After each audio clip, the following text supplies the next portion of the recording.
अगर अवाम उठ खड़े होते और ये कहते कि जनाब ये कोई तरीका नहीं है, पहले आप अपने घर को ठीक करें ना, तो ये मेरा ख्याल है मसला इतना बढ़ता ही ना। एक शख्स जो बाहर के किसी की रिकमेंडेशन पे मुल्क में आएगा, या उसकी कोई उसको रियायत मिलेगी, या उसके केसेस खत्म होंगे, कुछ हो उससे, क्या वो मुल्क के साथ वफादार होगा? तो वफादार होगा उसी के साथ जो उसको हर दफा आके छुड़वाता है। सब्सक्राइब करें और बेल दबाएं ताकि कोई खबर रह न जाए।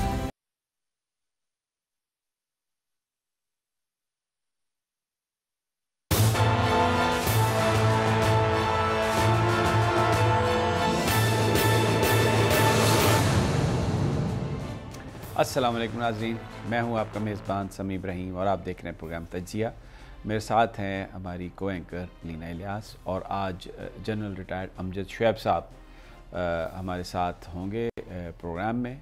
और मौजू जो है जो ख़ास तौर पर जो जनरल अमजद शुएब साहब से हम डिस्कस करेंगे, एक अमरीकी जरीदा है वॉल स्ट्रीट जर्नल, उसने एक ख़बर छापी है कि पिछले 20 सालों में कई ट्रिलियंस डॉलर जो हैं वो ख़र्च किए गए हैं जंगों में, और 5 बड़ी कंपनियां जो हैं उन्होंने बेइंतहा उसमें मुनाफा बनाया।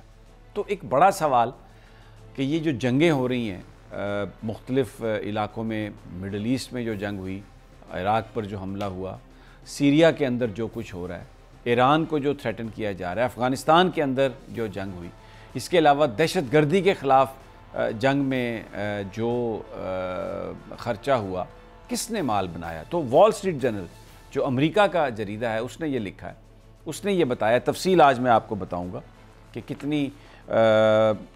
कितना ख़र्चा हुआ, कौन सी कंपनी ने कितना माल बनाया, और ये सारी की सारी अमेरिकन कंपनीज़ हैं। तो आप मुझे ये बताइए, अमन कैसे कायम होगा? जो सबसे बड़ी इंडस्ट्री अमेरिका की है वो असले की है, और असला कब बिकेगा? असला उसी वक्त बिकेगा जब जंग होगी, या तो मुल्कों के दरमियान जंग हो, या मुख्तलिफ ग्रुप्स जंग लड़ें, दहशत गर्दी कराई जाए, फिर उसको रोकने के लिए फ़ौज भेजी जाए। तो दोनों तरफ जो असला इस्तेमाल होगा वो तो यार लोगों का असला इस्तेमाल होगा।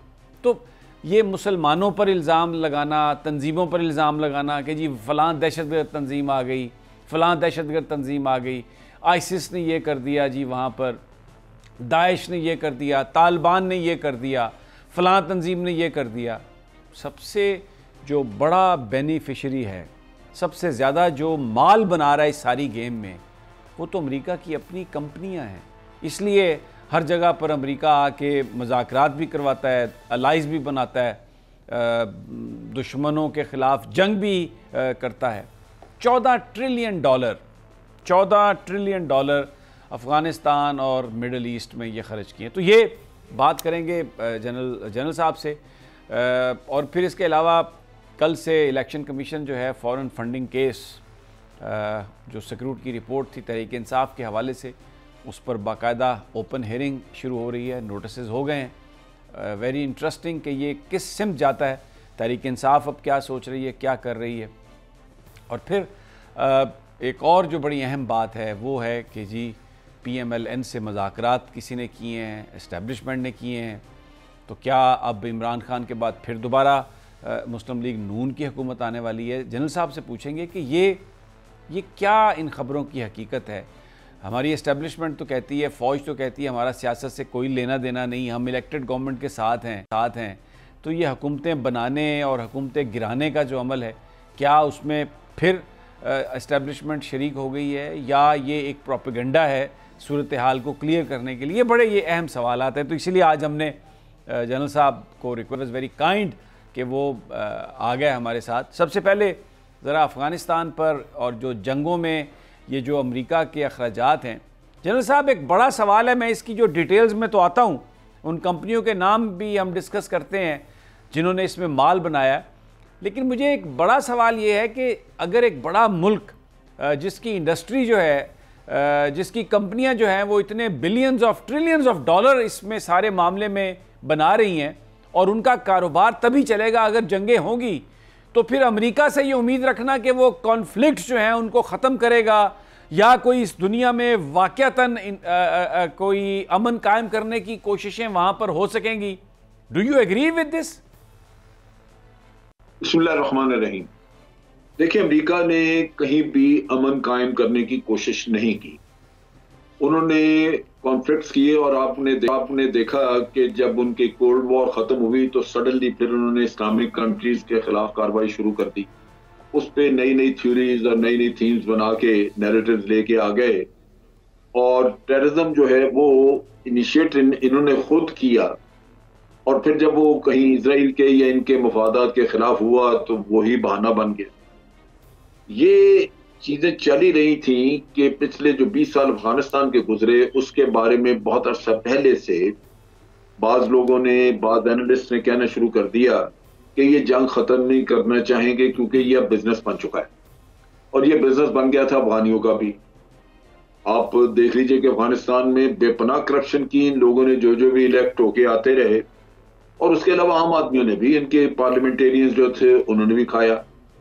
और हमेशा जब ये जंग कहीं लगती है तो वेपन्स को मॉडर्नाइज करना, उनमें नई नई चीजें निकालना, ये जो इंडस्ट्रियलिस्ट हैं ये उस काम पे लग जाते हैं और फिर ये कायल कर लेते हैं पेंटागन में बैठे हुए लोगों को कि आप पहला वेपन जो है वो छोड़ दें, ये उससे ज्यादा इफेक्टिव हम आपको दे रहे हैं चीज। तो इस तरह ये कारोबार जो है ये सबका बन गया। अभी आप देखिए कि वहां पे स्टॉक में जो कंपनीज रजिस्टर हुई अमेरिकन न्यूयॉर्क स्टॉक मार्केट में, उसमें इनके रिटायर्ड जनरल्स हैं कई, जिनके जो चेयरमैन उन कंपनियों के, जिससे लगता है कि या तो उन्होंने खुद पैसे बनाए या जिन्होंने बनाए उन्होंने उनकी वसातत से बनाए, तो वो उनको लेके बैठे हुए हैं वहां पे, अब वो कंपनियां हेड करके बैठे हुए हैं। तो इस तरह ये जेबों में पैसा गया। हमें जो फिगर्स मिलते रहे वो कहा जाता था कि 3 ट्रिलियन जंग पे खर्च हुआ, लेकिन अब आप अगर देखें तो वहां पे इतना कुछ आउटसोर्स किया हुआ था। इवन जहाजों की मेंटेनेंस, उनके लिए जो जो स्पेयर्स लाने हैं, जो कुछ भी करना, वो सारा आउटसोर्सेस, सिक्योरिटी ड्यूटीज के अलावा ब्लैक वाटर बड़ी सारी कंपनियां थी वहां, तो वो भी पैसे बना रही थी। तो इसमें अफगान जो इन्होंने इंटरप्रेटर्स लिए अफगानिस्तान में, वो कई कई साल वहां रह के तो उनके दोस्ताने बन चुके हुए थे इन लोगों से, वो भी फायदा उठाते रहे। तो इस तरह मेरा ख्याल है कि ये कारोबार के तौर पे जंग चलाई गई। इसमें नुकसान सिर्फ अफगान अवाम का हुआ जो गरीब थे और मजीद गरीब हो गए, और उनकी जानें भी बेगुनाह गई। वो हजारों के हिसाब से लोग मारे गए जो कि बेगुनाह थे। तो मेरा ख्याल है कि ये इंतहाई शर्मनाक पहलू था जंग का जो सामने आया। आप एक और चीज नोट करें, देखेंगे आप, अमेरिकन जो सेटअप है इसमें अकाउंटेबिलिटी नहीं है। ये कहने को इंक्वायरी शुरू कर देंगे, कुछ करेंगे, लेकिन अल्टीमेटली आप देखेंगे कि किसी को सजा नहीं होगी, किसी से पैसा वापस नहीं लिया जाएगा। ये अलमिया है। अगर आप पिछली जंगों का भी देख लें तो कभी हिसाब किताब नहीं हुए।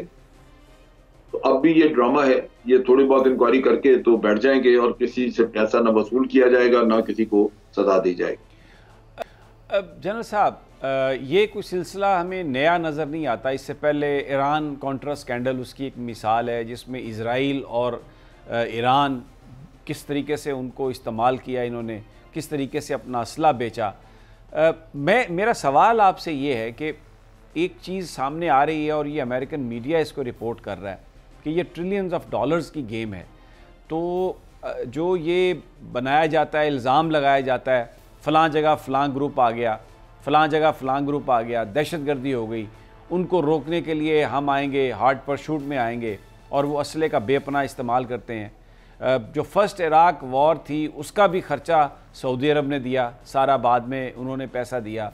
ये जो सेकंड जो वॉर है, जो इराक पर हमला हुआ और फिर उसके बाद अफ़गानिस्तान और सब कुछ ये हुआ, उसके पैसे भी इसी तरह वसूल किए गए। तो ये जो वसूलियों का सिलसिला है, तो इसमें आप इल्ज़ाम देते हैं छोटी छोटी तंजीमों को, मुसलमान ममालिक पर, अफ्रीकन ममालिक पर आप चढ़ दौड़ते हैं, तो ये तो सिलसिला कहीं ख़त्म होता हुआ नज़र नहीं आता। ये तो इतना बड़ा ल्यूक्रेटिव बिजनेस है, और ये वो जो अमेरिकन कंपनियां हैं जिनके नाम है, जो आगे चाके हम वो भी आवाम से शेयर करेंगे, ये अमेरिकन सदारती इलेक्शंस में पैक्स के ज़रिए जो पॉलिटिकल एक्शन कमेटीज़ हैं, millions of dollars pump in करती हैं, और ये डेमोक्रेट्स को भी देते हैं पैसे, रिपब्लिकन्स को भी पैसे देते हैं। तो जंगें ख़त्म कैसे होंगी, सवाल ये है। देखिए, जंगें ख़त्म होने के लिए अवाम उनके जो हैं वो मुतहर्रिक होते, वो इनसे सवाल करते, बदकिस्मती ये है कि वहां अवाम भी नहीं पूछते। दो पार्टियां हैं और दोनों ही आप कह लीजिए कि एक तरह से मतलब वो दोनों ही बद किरदार आप कह लीजिए, उनको दोनों ईवल्स हैं। अवाम एक ईवल को चुनते हैं, वो अपना काम करके फारिग हो जाते हैं। आप दोनों के काम देख लें। इनकी इजराइल के साथ लॉयल्टी में किसी भी पार्टी का कोई फर्क है? बेशुमार जुर्म इन्होंने इजराइल के लिए किए। अच्छा, अब बड़ी सीधी सी बात है, अगर अवाम में शऊर हो या अवाम इन चीजों को परखना शुरू करें तो बड़ी सीधी सी बात आपके सामने आएगी कि 9/11 का किस्सा जिसके बाद ये काम शुरू हुआ, 9/11 एक टेररिज्म का या जो भी हम उसे कह लें वाकया था, एक टेररिज्म का वाकया। चलिए, ये किसी भी मुल्क में होता तो क्या उसके पास हक था कि वो जाके किसी और मुल्क पे चढ़ दौड़ता अपने ही फैसले के तहत? बहुत होता जो यूनाइटेड नेशन में जाता है, लेकिन अल्टीमेटली उस मुल्क को कहा जाता है कि भाई तुम अपनी सिक्योरिटी टाइट करो। 2 साल तक यहाँ पे लोग ट्रेनिंग करते रहे, तेरा अपना सिस्टम जो है वो रिस्पॉन्ड नहीं करता रहा, तुम्हारी इंटेलिजेंस फेलियर्स हैं, ये है वो है, तो अपने लोगों को सजाएं दो और मजीद अपने सिस्टम को, अपनी सिक्योरिटी को मजीद टाइट करो। ये चीज वहां होती, लेकिन उन्होंने ये नहीं किया और वो अफगानिस्तान पे चढ़ दौड़े। अच्छा, अब किसी ने अवाम में से इनको सवाल नहीं किया। अगर अवाम उठ खड़े होते और ये कहते कि जनाब ये कोई तरीका नहीं है, पहले आप अपने घर को ठीक करें ना, तो ये मेरा ख्याल है मसला इतना बढ़ता ही ना। लेकिन चूंकि ये तरीकाकार, उनका वो तरीका वारदात यही है, मफादात बिल्कुल कुछ और होते हैं, वो खुद क्रिएट करते हैं एक जंग का माहौल, एक सिचुएशन जहां फिर ये सारा ड्रामा चलता है और अवाम ने कभी पूछा नहीं उनसे। अच्छा, इसी तरह हुकूमतें भी पूछती, ये अकाउंटेबिलिटी इनमें नहीं है। आप देखेंगे ये इतनी बड़ी रकम खाई गई, लेकिन अल्टीमेटली ये इंक्वायरियां इसी तरह बस रह जाएंगी और इसमें कुछ नहीं होगा। जनरल साहब, अब अमरीकी अवाम शायद ना पूछती हो या वो ख़ुद भी शायद इस चीज़ को पसंद करते हो दुनिया में सुप्रीमेसी के लिए, लेकिन जो ममालिक इससे मुतासर हैं, पाकिस्तान मुतासर है और बहुत सारे लोग मुतासर हैं, हमारे हुक्मरान, हमारे वज़राए ख़ारजा, हमारे पॉलिटिशियन, चाहे वो अपोजिशन में हैं चाहे वो हुकूमत में हैं, अमेरिका की मिसालें देते हैं। यहाँ के जो लिबरल दानिश्वर हैं ये अमेरिकी सिस्टम की मिसालें देते हैं और कहते हैं कि जनाब वहाँ पर वो सोसाइटीज़ बड़ी एडवांस सोसाइटी है। यहाँ पे ये कहा जाता है कि इमरान साहब भी कहते हैं, वज़ीर आज़म साहब, वो नहीं यूके में वहाँ की अदालतें ऐसा करती हैं, वहाँ पर ये होता है। एक झूठ और फ़रेब की बुनियाद पर जो हुकूमतें कायम हैं और पैसे की बुनियाद पर कत्लेआम कर रही हैं, दुनिया में बड़ी बड़ी जंगें उन्होंने कराई हैं। ये आप ये देखें, सिर्फ अफ़गानिस्तान और मिडल ईस्ट की जंग में $14 ट्रिलियन और उसमें से $2.1 ट्रिलियन जो है वो 5 दिफाई कंपनियों को गए हैं। कोई इनको हाईलाइट नहीं करता, कोई इनके बात नहीं करता, यूनाइटेड नेशन में बात नहीं होती। जब आपस में बात करते हैं बायलैटरल हवालों से, तो हमारा $150 बिलियन का नुकसान हुआ अफगान जंग की वजह से। कोई उस पर इन हुक्मरानों को ललकारता नहीं है, बात नहीं करता।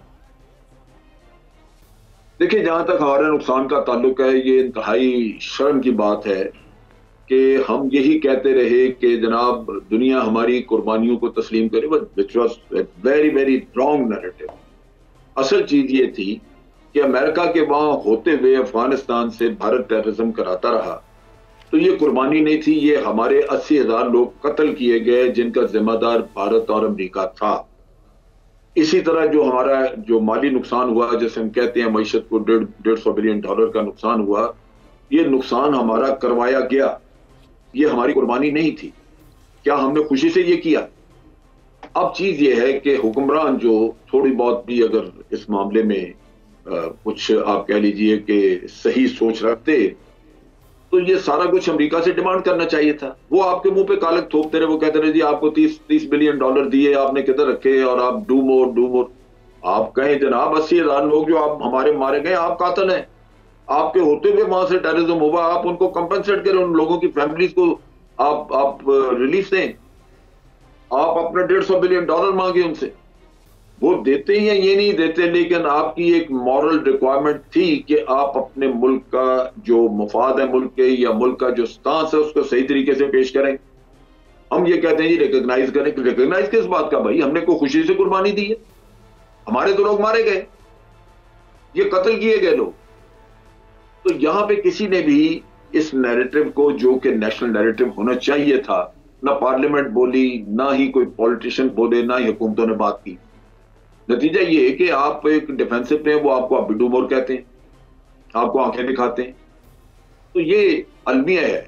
उन्होंने पूरी दुनिया में गोखी के काम किए, लीबिया में किया, सीरिया में किया, इराक में, हर जगह उन्होंने लोग मारे बुरी तरह। लेकिन यहाँ पाकिस्तान में एक प्रॉपर गवर्नमेंट थी, एक सिस्टम था। यहाँ पे कोई ऐसा सच हमारे यहाँ कोई सिविल वॉर नहीं चल रही थी जिसकी बुनियाद पे हमें कोई एक्यूज करता। हम तो एक प्रॉपर सिस्टम लेके चल रहे थे कि हमारी सरहदों पे आके अफगानिस्तान की साइड से ये किस्सा शुरू हो गया। तो हमें अपना नैरेटिव बदलना चाहिए था, जो हमने नहीं बदला।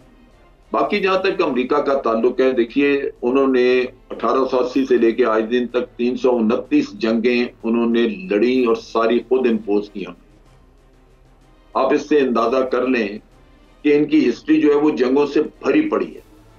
और उन जंगों में, हर जंग में, या तो इन्होंने रिजीम चेंज करनी थी, या अपनी मर्जी का सिस्टम लाना था, या इन्होंने वहां पे अबतरी पैदा करके तो वहां पे आप कह लीजिए कि हुकूमत की रेट कमजोर करनी थी। ये तरीकाकार इनका रहा है और थ्रू आउट इंसानियत सोच, इंसानियत के खिलाफ, ह्यूमन राइट्स के खिलाफ, और आप कह लीजिए कि वॉर क्राइम्स ये करते रहे। अब चीज ये है कि इंसाफ ये चूंकि नहीं देते रहे। मैं हमेशा कहता हूं कि जो जवाल है किसी भी कौम का, वो उस वक्त शुरू होता है जब वो दुनिया में या अपने सिस्टम में या अपनी सोसाइटी में इंसाफ को खत्म करना शुरू करता है, इंसाफ का साथ नहीं देता। इनको कुदरत ने एक मौका दिया था रशिया के, सोवियत यूनियन के डिस्ट्रक्शन के बाद। वो जब वो सोवियत यूनियन खत्म हुआ तो उसके बाद ये sole single power world power, ये अपनी एक सुपर पावर बन गए। अब सिंगल सुपर पावर जो है, अगर ये दुनिया में इंसाफ कायम करने की कोशिश करती है, इंसाफ कायम करती, तो लाजमन इनकी हुकूमत या इनकी सुप्रीमेसी बड़े लंबे वक्त तक कायम रहती। ये अब जवाल पजीर है, ये दिवालिया भी होंगे, इनके लोग भी रोलेंगे। ये बड़ी तरक्की जो सब कुछ हो गया, उसके बावजूद ये जवाल आएगा। और उसकी बुनियादी वजह यह है कि इन्होंने पूरी दुनिया में जुल्म का साथ दिया, इंसानियत का या शराफत का या इंसाफ का। जनरल साहब देखें, वो तो जवाल आएगा, अल्लाह की ज़ात देगी, लेकिन हमारे लिए भी तो एक बड़ा बुनियादी सवाल है ना। इसका मतलब ये है कि हमारी जो लीडरशिप है, चाहे वो अपोजिशन में है चाहे वो हुकूमत में है, एक ऐसी गुलामाना जहनीत रखती है कि वो पाकिस्तान के अवाम को तो कोसती है। पाकिस्तान में तो एक दूसरे को ये आंखें दिखाते हैं, लेकिन ये जो इंटरनेशनल लेवल पर जो ब्लैक मेलिंग है और वहाँ पर जो मुसलमानों का खून किया जा रहा है, या ये जो जंगें लड़ी जा रही हैं मुनाफे के लिए, पैसे के लिए, हमारा तो कोई भी लीडर आईना नहीं दिखा रहा, दुनिया में कोई भी ये नहीं कर रहा। अब ये मैं और हमें जो मिसालें दी जाती हैं वो मुनाफ़कत पर मबनी जो मुआशरे हैं उनकी मिसालें दी जाती हैं। देखें जी लंदन में ये होता है, देखें जी अमेरिका में ये होता है। आपको भी पता है, मुझे भी पता है कि वहाँ पर फ़लस्तीनियों के साथ जो जुल्म सितम हो रहा है उसके बारे में मीडिया बात नहीं करता। कश्मीर में जो कुछ मुसलमानों के साथ हो रहा है भारत के असर की वजह से वहाँ पर बात नहीं होती। तो ये उन मुआशरों की हमें मिसालें देते हैं और ये उनके साथ दोस्ती का दम भरते हैं। तो ये जब तक गुलामाना जहनीत है, इन जंगों को तो कोई नहीं रोक सकता। हम तो इसका विक्टिम बनते रहेंगे। तो सबसे पहले तो हमें अपने गिरेबानों में आवाम को देखना चाहिए कि जिनको हमने लीडरशिप दी हुई है, जिनको हम अपना मसीहा समझते हैं, वो तो इंतहाई बुज़दिल और गुलामाना जहनीत के हामिल लोग हैं। वहाँ पर जाके पनाह लेते हैं, वहाँ पर जाकर अपनी इन्वेस्टमेंट्स करते हैं, क्योंकि वो इनको प्रोटेक्ट करते हैं। वो हमारा क्या ख्याल करेंगे जनरल साहब? देखिए, इसमें हमारे अवाम और हमारे लीडर दोनों शामिल हैं। अवाम हमारी जो है वो सारा कुछ देखती अपनी आंखों से, लेकिन क्वेश्चन नहीं करती। और जो लीडर है वो ये समझता है कि उसकी बका, उसकी हुकूमत का चलना ये वाबस्ता है मगरबी कुव्वतों की रजामंदी पे। उसमें अमेरिका आप कह लीजिए कि वो सर फहरिस्त है। अब वो जब आपकी सोच में ये हो कि और ये नैरेटिव अंदर अंदर चलते रहते हैं कि ये फलां इसलिए ये फलां जगह पे पहुंचा हुआ इसलिए कि अमेरिका ने ये किया। हमारा फेथ ये तो है नहीं ना। हम तो ये कहते, हमारे लीडर ये समझते हैं कि अगर अमेरिका खुश होगा तो हम यहाँ पे इलेक्शन भी जीत लेंगे, अमेरिका खुश होगा तो हमारी हुकूमत भी चलती रहेगी। ये एक गलतफहमी दूर होनी चाहिए। हमारे लीडर्स को अपने अवाम की ताकत के ऊपर कतन कोई भरोसा नहीं, और बात भी नहीं करते अवाम। सॉरी मैं आपकी बात काट रहा हूं जनरल साहब, मुझे बताएं किस लीडर ने किसी अपनी तकरीर में आकर अमेरिका की ये जो हिपोक्रेसी है, वेस्ट की ये जो हिपोक्रेसी है कि वो पैसे के लिए जंगें लड़ते हैं और यहाँ पर लोगों को मारते हैं, कोई कभी किसी ने कुछ जिक्र किया, कभी किसी ने कोई बात की? नहीं, वो कभी ये जिक्र नहीं आएगा क्योंकि उनके अपने मफादात। अब आप देखिए कि अगर एक दलेराना मौक़िफ़ इख्तियार करते मियां नवाज शरीफ मिसाल के तौर पे, तो बरतानिया में उनकी जायदादें हैं, उन्होंने तो फौरन खोल के ले आना था कि जनाब आपकी ये करप्शन और ये आपने किया और इसके पैसे हम जब्त कर रहे हैं। आप मजबूर हो जाते हैं जब आपके अपने अंदर एक कमजोरी मौजूद हो, आप वल्नरेबल हैं फ्रॉम इनसाइड, तो आप कमजोर हैं। वो तभी आपको नजर आता है कि इनकी खुशनुदी चाहिए मुझे अपनी बका के लिए, वो तभी आता है क्योंकि इन सब के, और ये चीज जो है ये अवाम को नजर नहीं आती कि वे इन सब की जायदादें बाहर हैं और ये मजबूर हैं, ये कभी भी दो टोक मौक़िफ़ इख्तियार नहीं कर सकेंगे, इनके अपने माली मुफादात इतने ज्यादा हैं। तो ये अवाम ने, अगर हम डेमोक्रेसी की बात करते हैं तो अवाम को फिर यहाँ पे इन चीजों का नोटिस लेना चाहिए। उनको अवेयरनेस शायद कम है, या अगर हो भी तो ये तो बड़ी सीधी सी सिंपल चीजें हैं। हम देखते हैं कि भाई जो जाके बाहर, जब यहाँ हमारे मुल्क में मसाइल आते हैं तो वो जाके बाहर जिंदगी गुजारना शुरू कर देते हैं, बैठ जाते हैं, तो वो लीडर तो ना हुए, लेकिन वो फिर उन करप्ट लीडर्स की पजीराई भी करते हैं। तो यहाँ ये दोहरा मसला है कि हमारे एक जो डेमोक्रेटिक सिस्टम है, आप एक चीज मैं और बात करूँ, आप देखिए वोट को इज्जत दो, ये नारा लगा, लोग इसको बड़ा सीरियसली लेना शुरू हो गए कि जी बड़ा वोट की इज्जत। हालांकि वोट की इज्जत उन दो बंदों ने देनी है, जिसने वोट देना है पहले उसकी जिम्मेदारी कि वो जो दुरुस्त आदमी है उसको वोट दे, वरना उसने वोट की चोरी की, खयानत वो कर गया, पैसे खा के, गरम नान खा के वो बर्बादी फेर गया। और जिसको वोट मिला है उसको वोट को इज्जत देनी है, उसके लिए कोई लाइसेंस नहीं हो गया कि अब वो जाके जो जी चाहे करता फिर एक हुकूमत का, पाकिस्तान का, सरकार का, कौम का माल खा ले, या कौम की असासों को वो जो जी चाहे जिस तरह जी चाहे इस्तेमाल करे। ये अजीब किस्सा है। आप कहते हैं मैं चोरीकारी करूं, मेरा जो जी चाहे करूं, वोट को इज्जत अदालतें दें, कोई और दे, क्योंकि मुझे वोट मिल गया लिहाजा अब आपके पास कोई राइट नहीं है कि आप पूछ सकें। यानी अजीबो गरीब किस्म की तौजीहात, और फिर लोग उस पर यकीन करते हैं, उसको लेके चल पड़ते हैं। तो यहाँ बहुत कुछ खराब है। ये इतना सिर्फ नहीं है, ठीक, उस लीडर को जो बाहर बैठ के और वो लोगों को नजर आए कि इसकी दौलत बाहर और उसकी वजह से ये मजबूर है, ये कंप्रोमाइज्ड आदमी है, वो शख्स जो है वो भी अगर यहाँ पे सरवाइव कर रहा है तो इसका मतलब है there is drastically wrong, something wrong with our system, with our people. ठीक हो गया। नाज़रीन, यहाँ पर हम एक छोटा सा वक्फा लेता, अहम मौजू है, इस पर कुछ आपको मैं कंपनियों के नाम बताऊंगा जब हम वापस आते हैं, और फिर दूसरे मौजूआत जो हैं, फंडिंग केस इलेक्शन कमीशन शुरू करने वाला है, और ये एक बड़ी मिथ कि एस्टेब्लिशमेंट अब बातें कर रही है और मुतबादल तलाश करने की कोशिश की जा रही है, तो क्या फिर ये वही खेल, वही साजिशें दोबारा शुरू हो गई हैं? लेकिन ये सब एक छोटे से वक्फे के बाद।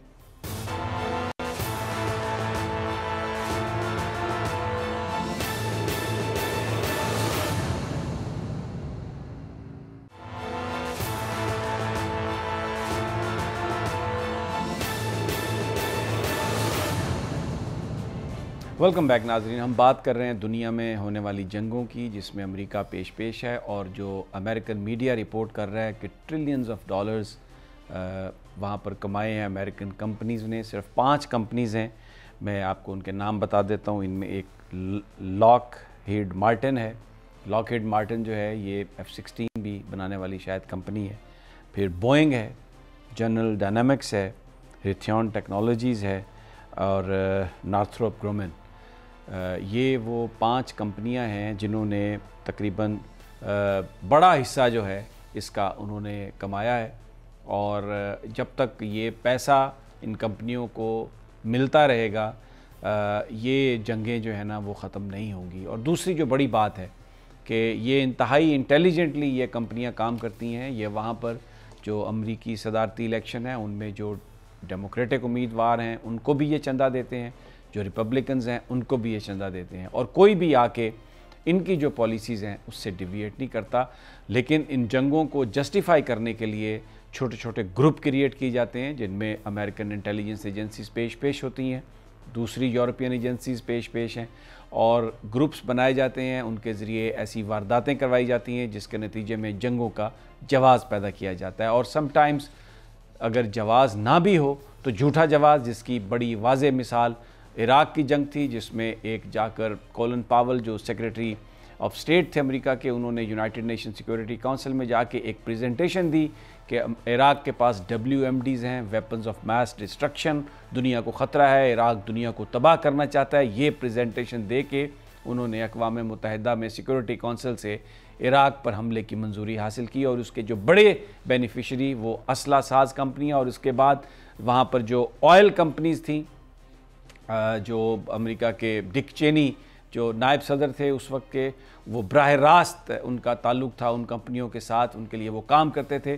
जिन्होंने वहाँ पर बड़े बड़े कॉन्ट्रैक्ट हासिल किए। तो ये इन जंगों की एक बड़ी वजह, बुनियादी वजह प्रॉफिटिंग है, मुनाफा कमाना है। लेकिन अफसोस हम एक ऐसे एक विशेष सर्कल में फंस गए हैं कि हमारे लीडरान, चाहे वो हुकूमत में हैं चाहे वो अपोजिशन में हैं, खुलकर कोई बंदा ये बात अपनी आवाम को नहीं बताता। हम उनके स्टूज बने हुए हैं, हम उनके आलाकार बने हुए हैं। उन्हीं के लोग जब हमारे नेशनल सिक्योरिटी एडवाइज़र बनेंगे, उनकी पॉलिसीज़ को बनाने वाले, जब वो हमारी सिक्योरिटी के मामलात को हल करेंगे, तो फिर इन जंगों को, इन हुक्मरानों की जो मुनाफ़कत है उसके बारे में पाकिस्तान के अवाम किस तरह जान सकते हैं, किस तरह जान सकेंगे, बहुत ही मुश्किल है। ये वो सवाल थे जिनका जवाब जनरल साहब दे रहे थे। जनरल साहब, अगर इस पर आप कुछ ऐड करना चाहें, ख़ास तौर पर जब हमारे यहाँ उन कंपनियों के, उन लोगों के, उन सियासतदानों के, उन हुकूमतों के, उन एजेंसियों के नुमाइंदे हमारे सिक्योरिटी के फ़ैसले करें और वो हमारे सिक्योरिटी के एडवाइज़र होंगे, तो फिर ये सच कौन बोलेगा? क्यों कोई आवाम को बताएगा कि ये जंगें मुनाफे के लिए हो रही हैं और मुसलमानों को इसमें विक्टिम बनाया जा रहा है? जनरल साहब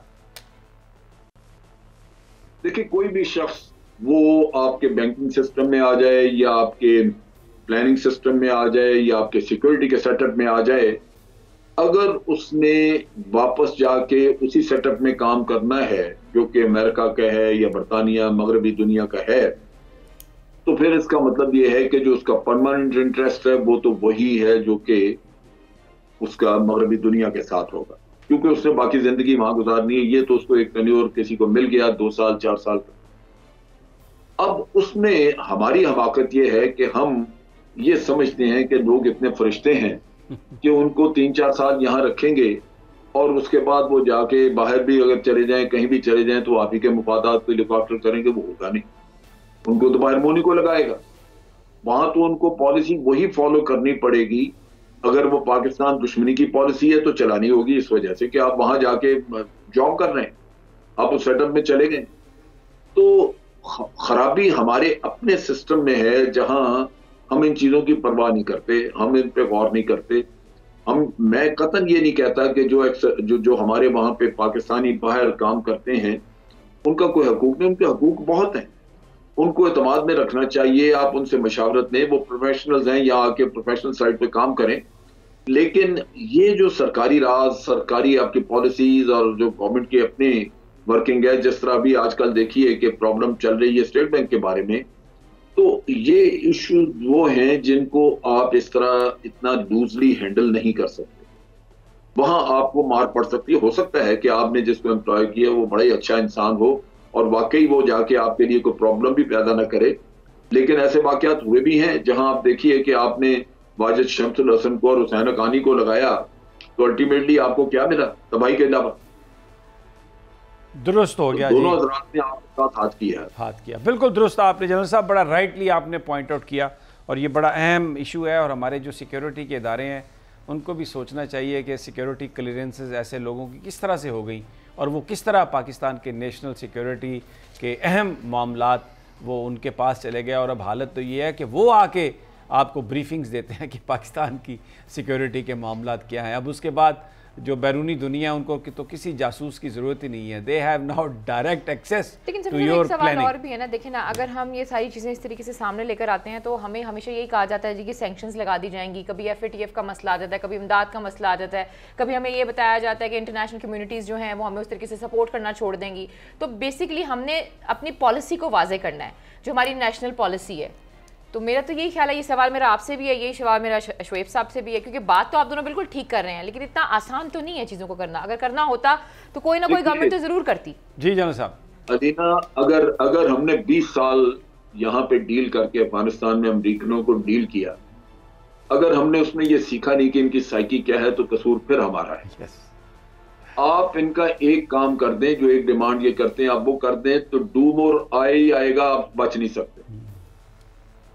आप जहां रुकेंगे, जहां लाइन खींचेंगे, वहां आके मामला आपका ठीक होगा। अगर आप उस पर फिर ताबेदारी दिखाएंगे तो आपको एक और चीज पेश कर दी जाएगी। ये उनकी साइकी, उनका तरीका वारदात ये है, और यही वो करते हैं। हम उनको हर दफा ये समझते रहे कि अच्छा ये कर देंगे तो खुश हो जाएंगे, ये कर देंगे। वही उन्होंने जब आप पे इल्जाम लगाना है तो सब कुछ कर करा के फिर वो कोई बहाना लेके आपके ऊपर चढ़ दौड़ेंगे कि नहीं जी ऐसे नहीं, आपने ये कर दिया वो कर। तो आप क्यों ना उस हद तक जाए ना, आप क्यों नहीं अपनी एक लाइन ड्रॉ करते कि बस ये हमारा यहां तक तो हम कर सकते हैं तामन, इसके आगे नहीं। और ये आप देखेंगे कि अगर आप लाइन ड्रॉ कर लेंगे तो फिर आपको शायद वो मसाइल ना आए जो अदरवाइज आ सकते हैं। यहां जो आज सूरत हाल, उसमें आप देखें कि FATF में उन्होंने आपको फंसाया हुआ है, IMF में उन्होंने रगड़ा दिया हुआ है। आप जो जी चाहे करते नहीं, आप पिछले दिनों से करते आ रहे हैं। आपने कहा जी हम अफगानिस्तान से आपको सेफ पैसे देते हैं, हम आप मज़ाकरात आपके करवाएंगे, तालिबान के साथ अंडरस्टैंडिंग कराएंगे, हर तरह के पापड़ हम बेलते रहे, लेकिन उन दो जगहों पे हम उसी तरह फंसे हुए। इसका मतलब ये है कि वो उन्होंने रखा हुआ इसीलिए कि आप जब भी आप डिफाइंस हो या कुछ और हो तो वो चीजें आपके साथ वो लटका के रखेंगे ताकि आपसे काम लिया जाए। तो आप देखते हैं कि जनाब ये तो जो उन्होंने करना था कर दिया, अब हम अपनी गर्दन इनसे छुड़ाएं। तो आप कहें जनाब बहुत हो गया, अब हमारी कैपेसिटी नहीं है, इससे बढ़ के हम आपके लिए कुछ नहीं कर सकते। तो मेरा ख्याल है शायद आपकी जान छूट जाए। बिल्कुल सही आपकी ये कहीं ना कहीं आप उनको रोकेंगे तो फिर ही आप उनसे बच सकेंगे। अब दूसरा एक इशू है, वो भी बड़ा इसका ताल्लुक है इससे, वो फॉरेन फंडिंग केस है PTI का। कल उसकी जो है ना वो हेयरिंग शुरू होगी। दरख्वास्त दी है कि तमाम जो सियासी जमातें उनकी जो फॉरेन फंडिंग है उसके हवाले से जो भी इल्ज़ामात हैं, जो भी मामलात हैं, वो साइमल्टेनियसली इनकी समाअत हो, डेली बुनियादों पर हो, ओपन हो और सबका एक ही साथ फैसला हो। ये कई साल पुराना मामला है जनरल साहब, और इसमें बताया जा रहा है कि ममनुआ फंडिंग भी हुई है। इसमें यह भी बताया जा रहा है कि उस वक्त जो कवानीन थे उनके तहत जो सर्टिफिकेट्स दिए गए हैं उसकी बुनियाद पर बहुत सारे जो सियासी कायदीन हैं, जिसमें वज़ीर-ए-आज़म साहब भी शामिल हैं, उसमें उन पर इल्ज़ाम आ सकता है। उनकी जो हैसियत है सादिक और अमीन होना उनका अदालत में चैलेंज हो सकता है। बहुत ही मामला ये ऐसा है जो किसी भी रुख जा सकता है। आपके पास इस हवाले से कोई इन्फॉर्मेशन, या आप क्या समझते हैं कि इस मामले का हल फिर वंस फॉर ऑल निकल आना चाहिए? देखिए बात यह है कि एक चीज तो बिल्कुल वाज़ेह है और ये सबको हमें पता है कि फॉरेन फंडिंग इन सब ने वसूल की है। हर पॉलिटिकल पार्टी जो है वो उसके खुफिया अपने फंड्स भी हैं, उनके ऐसे अकाउंट्स मौजूद हैं जो कि डिक्लेयर नहीं किए हुए।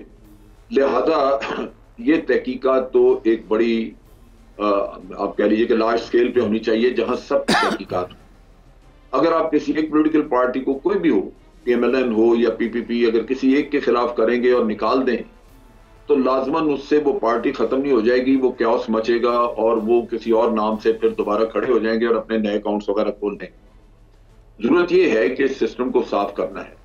सिस्टम को साफ करने के लिए तमाम पॉलिटिकल पार्टीज का एक ही दफा आप चेक कर लें, उनके ये एहतसाब करें और उसमें ये फैसला करना बड़ा जरूरी है कि क्या इन्होंने ये जानबूझ के काम किया है। देयर बी पीपल जो सब कुछ जानते बूझते ये करते रहे, कुछ ने बाज ने हमाकत में कोई काम किया हो।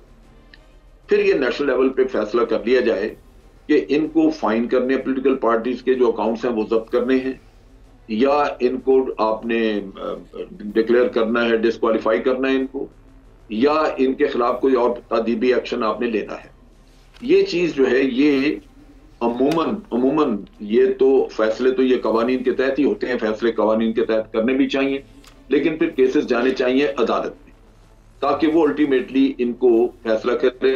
लेकिन तमाम पॉलिटिकल पार्टीज के अगर ये नहीं तो आप देखेंगे कि एक पार्टी का अगर एक्शन हो गया बाकी के सारे बच जाएंगे। उसकी वजह यह है कि उतनी देर में कोई हुकूमत बदल गई, कोई चीफ इलेक्शन कमिश्नर बदल गया, कुछ और आगे पीछे हो गई चीजें, मामला दब जाएगा। वो मेरा ख्याल मुनासिब होगा, करना चाहिए तो सबका इकट्ठे करना चाहिए, इकट्ठा करना चाहिए। बिल्कुल। यहाँ पर नाज़रीन एक छोटा सा वक्फा, और जब वापस आते हैं तो बड़ा अहम इशू है, और वो है कि क्या पाकिस्तान की एस्टेब्लिशमेंट नून लीग या पीपल्स पार्टी के साथ मुज़ाकरात में शरीक है, और क्या वो जो पुराना खेल होता था हुकूमतों को गिराने का, बनाने का, हम फिर दोबारा वो देखने जा रहे हैं। लेकिन ये सब एक छोटे से वक्फे के बाद।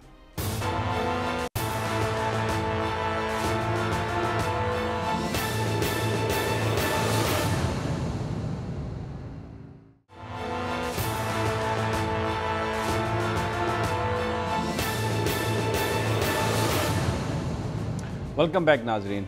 जनरल साहब हमारे साथ हैं और उनसे पूछते हैं कि ये जो ख़बरें आ रही हैं कि मुज़ाकरात हो रहे हैं और इसमें PMLN के जो लीडरान हैं वो बड़ा मिक्स सिग्नल दे रहे हैं, और पीपल्स पार्टी के लोग भी यही बातें कर रहे हैं। कुछ तहरीक इंसाफ के जो दिल जले लोग हैं वो भी ये कह रहे हैं कि हाँ जी कुछ ना कुछ गेम चल रही है। जनरल साहब, ये जो ख़बरें हैं राब्तों की और सारा मामला, क्या इसमें कोई हकीकत है? क्या आप कैसे इसको रिस्पॉन्ड करेंगे? क्योंकि अगर ये सब कुछ है तो फिर पाकिस्तान की सियासत में एजेंसियों के किरदार को रोकने की जो बात थी, वोट को इज्जत देने की जो बात थी, वो बयानिया तो फिर हवा में यूं करके उड़ गया, जैसे फाख्ता उड़ जाती। कुछ लोग ये कह रहे हैं कि एक हस्ती तो चली गई है, दूसरी हस्ती भी जल्दी चली जाएगी और फिर खान साहब की बारी है। देखिए, बात यह है कि मैं जो कुछ आपको अभी बता रहा हूं, मैं अपनी पूरी तहकीकात की बुनियाद पे बता रहा हूं। ये कोई एनालिसिस नहीं, ये फैक्ट जो मैंने चेक किया। कतन कोई इस तरह की बात नहीं कि कोई किसी के साथ बातचीत हो रही हो और वहां पे कोई डील तय हो रहा हो। जब मैंने पूछा तो उन्होंने कहा जी डील किस किस्म का डील कर क्या सकते हैं, जब केस अदालत में है और फैसले अदालतों ने करने हैं तो हम कौन है डील करने वाले, हम किसी को क्या दे सकते हैं। दूसरी बात यह है कि अभी जब ये ज़िमनी इलेक्शन हुए और उसमें PMLN पंजाब में सारे इलेक्शन जीती, सिंध में वो पीपल्स पार्टी जीत गई, अब ये मौलाना की पार्टी ने लोकल बॉडीज इलेक्शन वहां जीते। जब ये इलेक्शन जीतते हैं तो क्या ये डील के जरिए जीतते हैं? और एक सीधी सी बात है कि आपको वोट मिले, इलेक्शन आपने जीत लिया। फर्क सिर्फ ये है कि जब जीतता है कोई और, अगर इमरान खान जीत रहा है कहीं तो डील है, या कहीं आप कह लीजिए कि उसको मदद कर दी गई, और अगर PMLN जीत ले तो इलेक्शन भी फेयर है। अब मियां साहब ने आना है या नहीं आना वो अपनी जगह पे, लेकिन उसके असल जो असल उसके मसाइल है वो कानूनी नेचर के हैं, जो कि अदालतों के जिम्मे, तो उसका डील के साथ वास्ता है ही नहीं। और फिर आप देखिए कि जब मसलन ये भी शहबाज शरीफ साहब जब नैब की कस्टडी में रहे तो उस वक्त भी बड़ा कहा जाता रहा कि जब शहबाज शरीफ साहब का तय हो गया, कोई बड़ा पावरफुल आदमी वो उनको आके वहां पे मिले हैं और उनको रोजाना मुलाकातें होती हैं। ये कहानियां हमारे यहाँ एक ऐसा महकमा है जर्नलिस्ट में जो कि हर वक्त कोई ना कोई एस्टेब्लिशमेंट से रिलेटेड किस्से कहानियां चलाता रहता है। आप उस तबके को नया दौर कह लें, आप उस तबके को कुछ और कह लें, लेकिन ये तबका है सही यहाँ पे, और उनका काम सुबह से लेकर रात तक अच्छा रोजगार। ठीक है, चले मैं मान लेता हूँ आपकी बात, जनरल साहब मान लिया आपकी बात के कोई तबका है जो ये खबरें फैला रहा है, लेकिन जो इंटरनेशनल प्लेयर्स हैं वो वहाँ पर मियां साहब से मिल रहे हैं। सऊदी अरब और पाकिस्तान के जो रिलेशनशिप है आप जानते हैं, पाकिस्तान की फ़ौज के जो सऊदी अरब से रिलेशनशिप हैं वो भी जानते हैं, एडवाइज़र हैं वहाँ पर किंगडम के, और पाकिस्तान में साबिक सफ़ीर हैं सऊदी अरब के, उन्होंने मियां नवाज शरीफ साहब से मुलाकात की है और बड़ी इंपॉर्टेंट जो मीटिंग्स हैं उनकी खबरें वहाँ से आ रही हैं। तो कुछ ना कुछ तो है इसमें। अब आप बिल्कुल तो आप ये नहीं कह सकते वो जहाँ पे धुआं हो वहाँ पर कुछ ना कुछ तो होता है जनरल साहब। और इमरान खान साहब ने भी तो रिसेंटली बोला है ना कि मियां साहब तभी आते हैं जब डील होती है, और वो ये कह रहे हैं कि अब ये जॉब एप्लीकेशन है और सब कुछ ही है। तो तहरीक इंसाफ की तरफ से मुसलसल जो बयानात आ रहे हैं और जिस तरह शहबाज साहब को टारगेट किया जा रहा है, तो ये तो बिल्कुल आम लोग बिलीव करते हैं इस पे, और बातें तो हो रही हैं जनरल साहब। देखिए, बात यह है कि ये भी फैलाई जा रही हैं बाहर के लोगों के विजिट्स और बाहर के लोगों की मुलाकातें, ये मुलाकातें जितनी भी हैं ये दिखावे की और साजिशी हैं। और आप सोचिए कि एक शख्स जो बाहर के किसी की रिकमेंडेशन पे मुल्क में आएगा, या उसकी कोई उसको रियायत मिलेगी, या उसके केसेस खत्म होंगे, कुछ हो उससे, क्या वो मुल्क के साथ वफादार होगा? तो वफादार होगा उसी के साथ जो उसको हर दफा आके छुड़वाता है। तो वो तो अवाम को भी सोचना चाहिए कि इस तरह का डील अगर कहीं है तो वो होना नहीं चाहिए। लेकिन बड़ी सीधी सी बात है कि बिलाखिर ये अदालतों ने छोड़ना है। अदालतों के अलावा, और आप देख लीजिए अदालतों का और नैब का नेक्सस आप देखिए, किसी एक केस में सजा नहीं हुआ। 3-3, 4-4 साल से केसेस लेके बैठे हुए हैं, बल्कि उससे भी पहले यूसुफ गिलानी का, राजा परवेज अशरफ, और ये जो पीपल्स पार्टी के लोग हैं, डॉक्टर आसम ले लें, शर्जील मेमन ले लें, हिलता ही नहीं केस इनका। इसमें कहां एस्टेब्लिशमेंट है, ये कोई और है। ये तो एक नेक्सस मौजूद है, जहां किसी को छोड़ना हो तो जेब में इधर पैसे डालने पड़ते हैं, उससे आपका सब कुछ हो सकता है। मेरी इत्तला के मुताबिक अक्सर लोगों के इनके केसेस, कागजात वगैरह नैब से गायब हो चुके हैं। जिस तरह उस दिन आके जरदारी साहब के केसेस के बारे में उन्होंने कहा जी हमारे पास कोई कागजात नहीं है इनके, बाकियों के भी नहीं है। तो दुख तो उधर है, हम टकरे कहीं और मारते रहते हैं। ये बात भी देख लीजिए, ये ठीक है आपकी बात। 4 सालों में किसी एक केस में कोई फैसला हुआ, ठीक है, क्यों नहीं होता? क्या मसला है? ठीक है, ये भी एक बहुत बड़ा फैक्टर है। लेकिन ये जो पहले आप बात हम कर रहे थे, जिसका आपने भी जिसको रिस्पॉन्ड किया, कि जो फिर बाहर से आके किसी की मदद करता है तो उनकी लॉयल्टीज़ तो उनके साथ होंगी। तो आप देखें, मियाँ साहब को सऊदी अरब भेजा गया पहले, सऊदी अरब के कहने पे, लेकिन वो फिर आए और कॉन्डोलीसा राइस के कहने पर आए, बेनज़ीर उन्हें लेके आई, फिर उसके बाद उन्हें हुकूमत दी गई। तो वो तो ये तो चक्कर पाकिस्तान में हमेशा से चल रहा है। बाहर के जो लोग हैं वो करते हैं मुदाखलतें, हम उनकी मुदाखलतें बर्दाश्त करते हैं और फिर लोगों को हुक्मरानी देते हैं। समी साहब, इसमें 2 मुख्तलिफ सूरतें हैं जिनको मुवाजना करना मुश्किल है। एक तो ये कि एक वक्त था जो मिलिट्री दौर था और उसमें चीफ ऑफ आर्मी स्टाफ ही मुल्क का सदर था। जो आज का चीफ ऑफ आर्मी स्टाफ है उसके हाथ में तो वो अथॉरिटी नहीं है। वो फैसले तो जनरल मुशर्रफ ने करने थे और उसकी अपनी सर्वाइवल या उसके अपने, उसको आप कह लीजिए कि अपना जो उसका टेन्योर था उसको उसने तूल देना था, कई उसके फैक्टर थे। लेकिन बासूरत ही वह चीफ ऑफ आर्मी स्टाफ और साथ साथ वो सदर भी था। लेकिन आज तो चीफ ऑफ आर्मी स्टाफ जो वो सिर्फ चीफ ऑफ आर्मी स्टाफ, उसके हाथ में वो चीजें नहीं है। उससे तवक्को ये करना कि वो कोई ऐसा काम कर लेगा, मैजिक करके दिखा देगा। अदालतें तो उनको खुद नचा रही हैं, अदालतें तो उनके खुद पीछे पड़ी हुई। तो इस वजह से मेरा ख्याल है कि हम इसको ज्यादा स्ट्रेच कर रहे हैं, बहुत ही उस रिमोट पॉसिबिलिटी से मिला रहे हैं, जिसका मेरे नुक्ता निगाह से कोई उसकी हकीकत नहीं। हमें, मेरा ख्याल है कि अदालतों पे छोड़ना चाहिए। अगर अच्छी हैं, बुरी हैं, अदालतें हैं, वो अपनी मर्जी से। आप देखिए अभी मियाँ साहब का किस्सा, या फवाद चौधरी कह रहे हैं कि जनाब हम अदालत में जाएंगे शहबाज शरीफ के खिलाफ।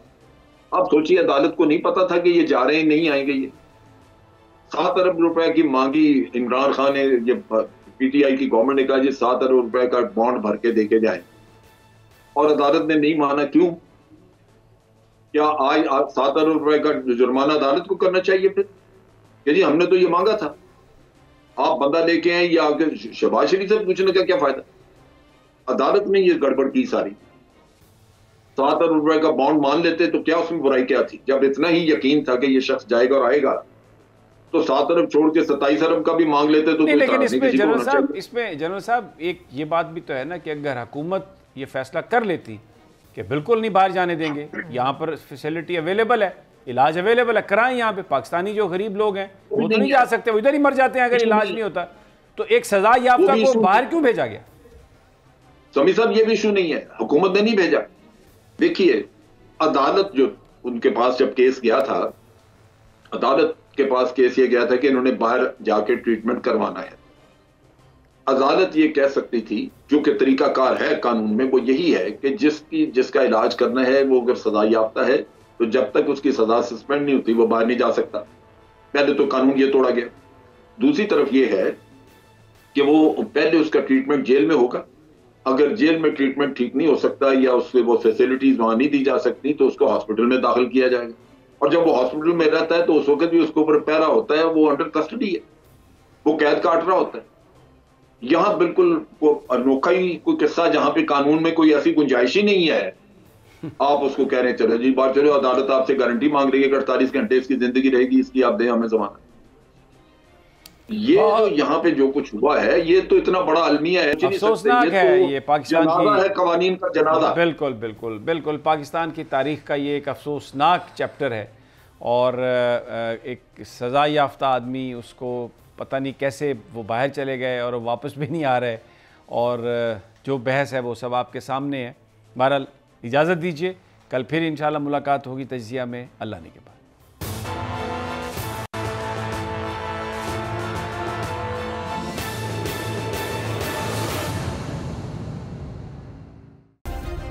सब्सक्राइब करें और बेल दबाएं ताकि कोई खबर रह न जाए।